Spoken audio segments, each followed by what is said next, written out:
Hello and welcome to today's video. I'm going to be making a page with 3 photographs of my son and this paper pack, which I have already decided the 3 sheets that I'm going to use. So I'm going to use this washboard paper and the blue writing paper. I want to use the sort of wash wooden board paper as the background, and then I am going to do this paper, but I'm not going to cut it square. I'm cutting it more in a rectangle, and I'm going to be using some faded jeans distress ink on the edges of the paper just to sort of board it, make it pop a little bit, and just to define the edges. So that's exactly where I want the paper to go, but because I really like this washboard wooden paper, I am going to gut the middle so that I can use that on another page later on. So I'm just going to take out the middle. I don't really see any need to to waste this paper, so you will see me gutting the center of the paper so that you can use it either on the same layout or on a different layout. So I'm just thinking what I'm going to do here, and I think I might actually just fold up the edge of this page both at the top and at the bottom just to get a little bit more dimension. I'm not ripping it, I am just putting a definite fold in there. I went to turn it over to put some washi tape on it and actually thought that I might just glue it, so I'm just going to come in and glue this in place rather than using the washi tape.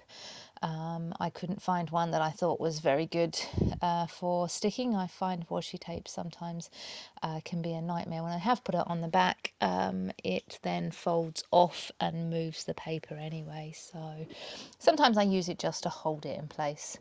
Now this camera paper, what I'm going to do is use a long vertical strip of it. I don't want it to go all the way across, but I'm just sort of working out how much room I have got, and I'm using a Bramble Fox title that says Precious Time Together. And I have decided to use one of the little bits of the offcut and back the word time. So now that I've worked out how much space of this camera paper I need, I'm just going to give that a little bit of a trim and then look at my photographs and see where we are with those and how much of the paper I'm going to use. So I'm just taking off that little edge there just so you can see the washboard to the left and the right of the camera paper, and it overlaps the blue. And I thought I might just cut my photographs down just a little bit. So this photograph I'm cutting a little bit off the left and a little bit off the right, just to centre it a little bit better, whereas this one only needs the bit on the right taken off, and the photograph of my son and my daughter I'm going to leave as it is. So this is pretty much how the base of the paper is going to look.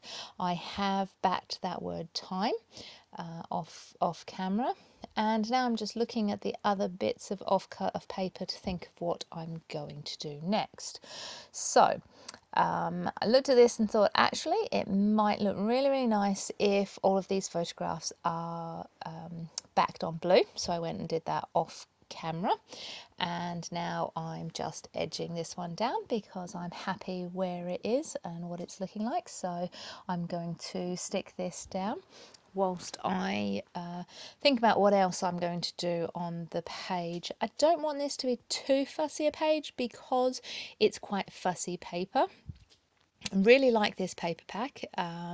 It was just one that was picked up from the Works here in England, but it's a really nice paper pack, lots of lovely patterns in it and quite nice colours as well. It's not too bright, but then it's also not too dull either.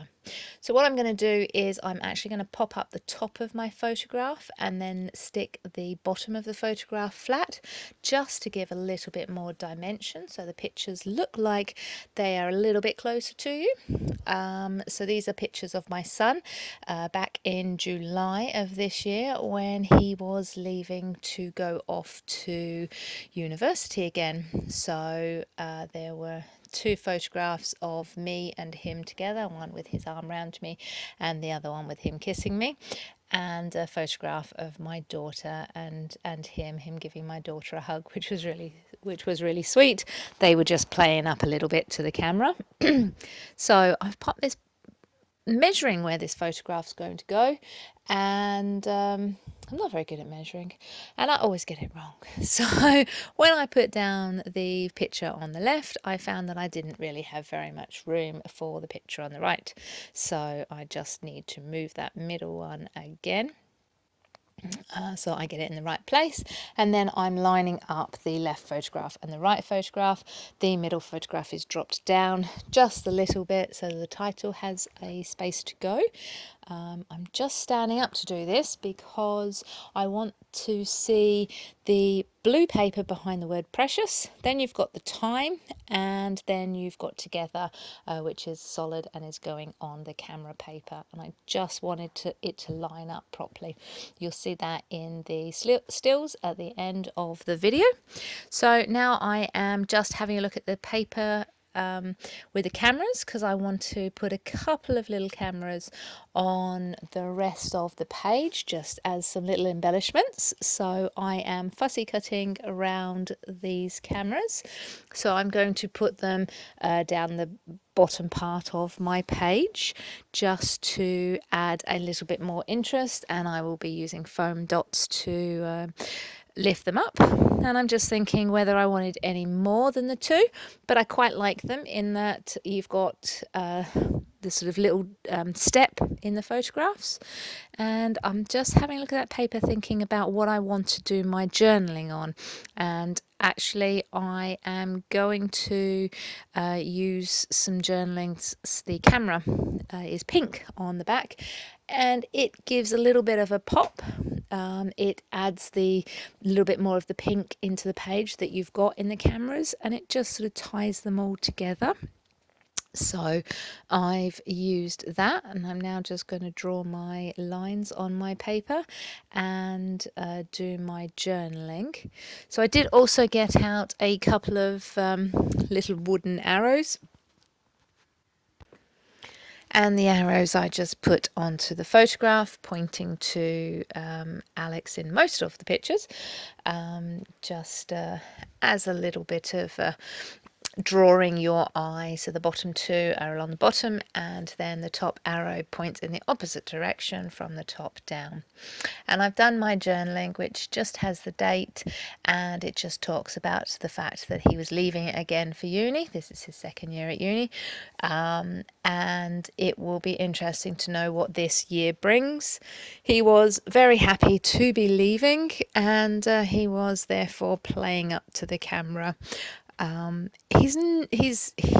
He will let me take photographs of him sometimes. Sometimes he will hide his face an awful lot. The photograph of him hugging my daughter likes, because you can't see her face. And as you've seen, I have my logo covering up their faces anyway, because they don't really want to be in my videos. So that was the agreement we came to. I am now just inking the edges of the pink paper so that that ties in with the rest of the page, so they're all backed and all inked apart from the major page of the white washboard. And I'm gluing these in place and going to get the photographs completely stuck down as well. So now that I've decided that the photographs are right where I want them, I'm just adding some glue to stick those down, and then some glossy accents to stick the arrows down.